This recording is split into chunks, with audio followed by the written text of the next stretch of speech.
ಅಲ್ಲ ಸರ್, ಇನ್ನೊಂದೇನಂದ್ರೆ ನಮ್ಮ 24x7 ಇರುವಂತ PHC ಒಳಗೆ ಈಗ ನಾವು ಏನಾಗಿದೆ ಅಂತ ಅದನ್ನ ವಿಡ್ರಾಲ್ ಮಾಡ್ಕೊಂಡ್ರೆ ಕಂಪಲ್ಸರಿ PHC ಸೂರಣಿಗೆ ಮತ್ತೆ ಹೆಬ್ಬಾಳ ಸರ್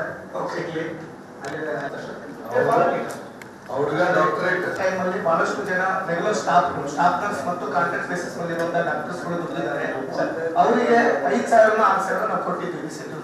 ಆ ದುಡ್ಡು ಇನ್ನೂವರೆಗೂ ಬಹಳಷ್ಟು ಕರ್ನಾಟಕ ರಾಜ್ಯದ ಮುಖ್ಯೋಪಾಧ್ಯಾಯರು ಒಂದು ಸಲಹೆ ಮಾಡಿದ್ರು ಸರ್, ತಾವು ಕೂಡ ಇಲ್ಲಿಂದ ತಾಳಿದ್ರಿ ಸರ್. ಹಾಗಾಗಿ ಜಿಲ್ಲೆ ಮಟ್ಟದಲ್ಲಿ 1200 ಜನ ಸಹ ಶಿಕ್ಷಕರಿಗೂ ಕೂಡ ನಾವು ವಿನಂತಿಯನ್ನು ಮಾಡಿದ್ವಿ ಸರ್. ತಾವೇನು ಸಲಹೆಗಳನ್ನು ಮಾಡಿದ್ದ ಸರ್.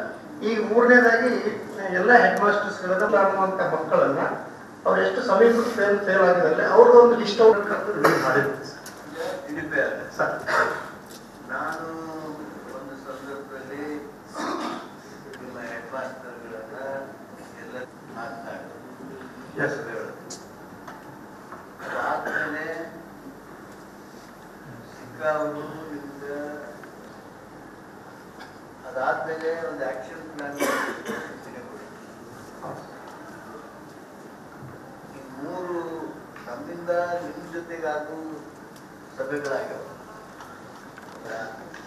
ಅಥವಾ ಮುಂದೆ ನಿಮ್ಮ ಪರ್ಕುಲೇಟ್ ಆಯ್ತಾ, ಹೆಡ್ ಮಾಸ್ಟರ್ಗೆ ಆ ಆಕ್ಷನ್ ಪ್ಲಾನ್ ಹೋಯ್ತಾ, ನಂತರ ಸಮಾರಂಭವನ್ನು ಮಾಡೋಣ ಅಂತ ಹೇಳಿ ವಿನಂತಿ ಮಾಡಿದ್ರು. ಆ ಸಂದರ್ಭದಲ್ಲೂ ಜಿಲ್ಲೆಗೆ ಹೆಸರು ಬರುವಂತೆ ಮಾಡಿದ್ವಿ. ಅದಕ್ಕಾಗಿ ನಾನು ಸಿದ್ಧತೆ ಮಾಡಿಕೊಳ್ಳೋದಕ್ಕೆ ಕಳೆದ ಸಭೆಯಲ್ಲಿ ನಾವು ಪರಿಸ್ಥಿತಿ ನೋಡಿದಾಗ ಯಾವ ಮಹತ್ವದ ನಾವು ಸೂಚನೆ ಕೊಟ್ಟಿದ್ವಿ. ಆದರೆ ನಾವು ಅಡ್ಡಾಡಿದಾಗ ಇನ್ನೂ ಒಂದು ಕಡೆ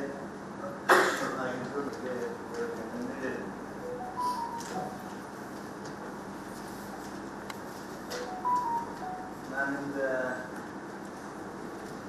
ಕಳೆದ ಸಭೆಯೊಳಗೆ ಅದೇ ನೀರನ್ನು ಪೂರೈಕೆ ಮಾಡ್ತಾ ಇದ್ದಾರೆ, ಯಾರು ಗುತ್ತಿಗೆ ತೆಗೆದುಕೊಂಡಿದ್ದಾರೆ ಅವರು ಕಡಿಮೆ ನೀರನ್ನು ಪೂರೈಕೆ ಮಾಡ್ತಾ ಇದ್ದಾರೆ, 5 ಲಕ್ಷ ಕೊಡ್ತಾ ಇದ್ದಾರೆ.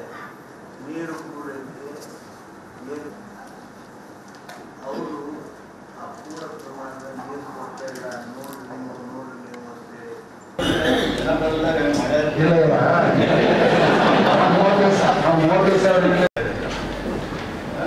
ಕೈ ಮಾಡಿ ಮಾಡಬೇಕು.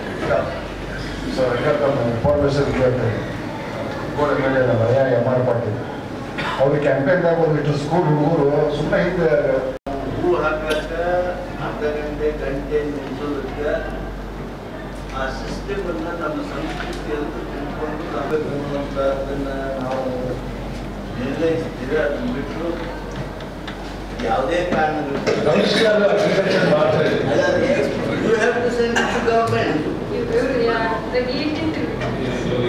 ನಾವು ಆಕ್ಚುಲಿ ಮುಂಚೆ ಒಂದು ಥ್ರೆಶೋಲ್ಡ್ ರೇಟ್ ಡಿಸ್ಕ್ಲೋಸ್ ಮಾಡಬಾರ್ದು ಅಂತ ಗೈಡ್ಲೈನ್ಸ್ ಇದೆ ಅಂತ ಸರ್. ಎಲ್ಲಿದೆ ಗೈಡ್ಲೈನ್? ಸೊ ಇದೆ ಸರ್, ಫಸಲ್ ಬಿಮಾ ಯೋಜನೆ. ಅಲ್ಲ